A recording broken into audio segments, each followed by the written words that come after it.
नमस्कार। चलिए आज बात करते हैं हैकर 3 की।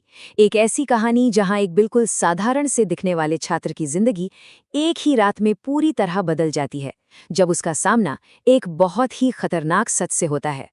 जरा सोचिए, घर पर एक जानलेवा हमला हुआ है और आखिरी सांसें लेते हुए पिता के मुंह से ये शब्द सुनने को मिले।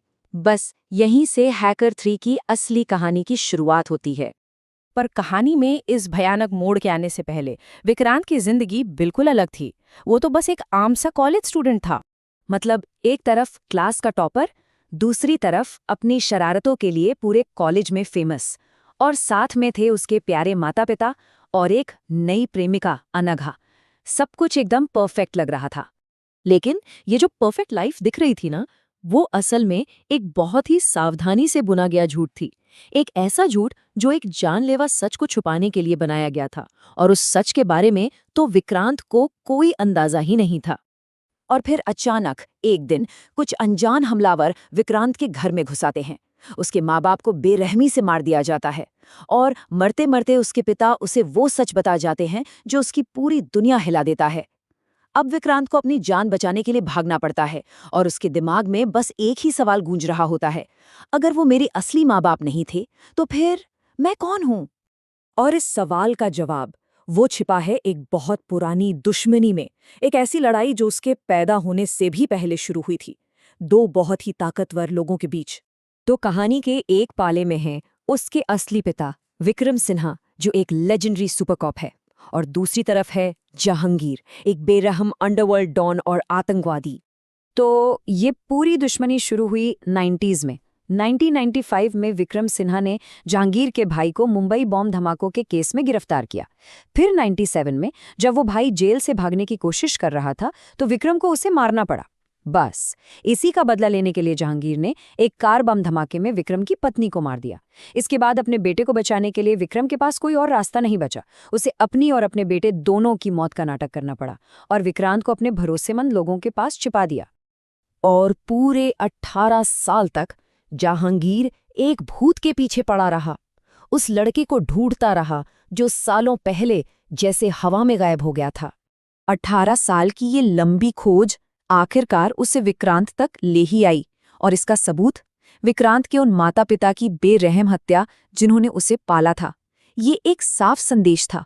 लेकिन जहांगीर ने सोचा था कि इससे विक्रांत टूट जाएगा, पर हुआ इसका ठीक उल्टा। वो कॉलेज का स्टूडेंट अब एक योद्धा बन चुका था। वो भागने वाला नहीं था, बल्कि अब वो शिकारी को ही शिकार बनाने के लिए तैयार था। और जैसे ही विक्रांत अपने बदले का सफर शुरू करता है, अचानक अंधेरे से एक साया निकलकर उसके सामने आता है। ये वही शख्स था, उसका पिता, जिसे वो अब तक मरा हुआ समझ रहा था। और फिर होता है एक जबरदस्त खुलासा। विक्रांत को पता चलता है कि उसके पिता ने उसे कभी अकेला छोड़ा ही नहीं था। उन्होंने अपनी मौत का नाटक सिर्फ इसलिए किया ताकि जहांगीर का ध्यान विक्रांत से हट जाए। वो पूरी जिंदगी दूर से ही अपने बेटे पर नजर रखे हुए थे। उसकी पढ़ाई, उसकी जिंदगी, सब कुछ वो ही संभाल रहे थे, बिना अपनी पहचान बताए। और अब जब दुश्मन सामने आ चुका था, तो वो खुद भी सामने आ गए, अपने बेटे को बचाने और उस पुरानी लड़ाई को हमेशा के लिए खत्म करने। लेकिन अब बात सिर्फ एक पर्सनल दुश्मनी की नहीं रह गई थी।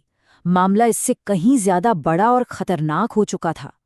जहांगीर का एक नया और भी ज्यादा तबाहकुन प्लान था। जहांगीर ने दूसरे टेररिस्ट ग्रुप्स के साथ मिलकर एक बहुत ही खतरनाक जैविक हथियार हासिल कर लिया था, बोटुलिनम टॉक्सिन। और इस हथियार की ताकत का अंदाजा इसी बात से लगाया जा सकता है कि इसका सिर्फ 1 ग्राम, जी हाँ, सिर्फ 1 ग्राम ही करीब 15 लाख लोगों की जान ले सकता है। तो अब कहानी आ पहुंची है अपने फाइनल एक्ट में, एक रेस अगेंस्ट टाइम, जहां पिता और बेटे को मिलकर एक ऐसी तबाही को रोकना है जिसकी किसी ने कल्पना भी नहीं की होगी। वो हथियार अब पूरी तरह से तैयार है, और निशाना है एक पूरा का पूरा शहर। और वक्त बचा है सिर्फ 2 दिन। तो अब चैलेंज बहुत बड़ा है। जहांगीर एक बहुत ही सिक्योर किले में छिपा है, उसके पास टेररिस्ट का पूरा नेटवर्क है। तो इसका हल क्या है?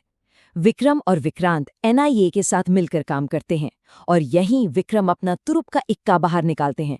जहांगीर का अपना बेटा, जिसे उन्होंने सालों पहले ही चुपके से पकड़ लिया था, और इसी के साथ वो उस पुराने हिसाब को चुकता करने और उस खतरे को हमेशा के लिए खत्म करने के लिए जहांगीर के ठिकाने पर एक जबरदस्त धावा बोल देते हैं।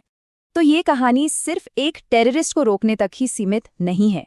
ये कहानी है एक नौजवान की जो अपनी उस किस्मत को गले लगा रहा है जिससे वो अब तक अनजान था। तो सवाल ये उठता है कि एक ऐसी जिंदगी जो पूरी तरह एक झूठ पर बनी थी, उसे जीने के बाद क्या वो कॉलेज का स्टूडेंट अब वो हीरो बन पाएगा जो उसके पिता की नज़रों में वो हमेशा से था?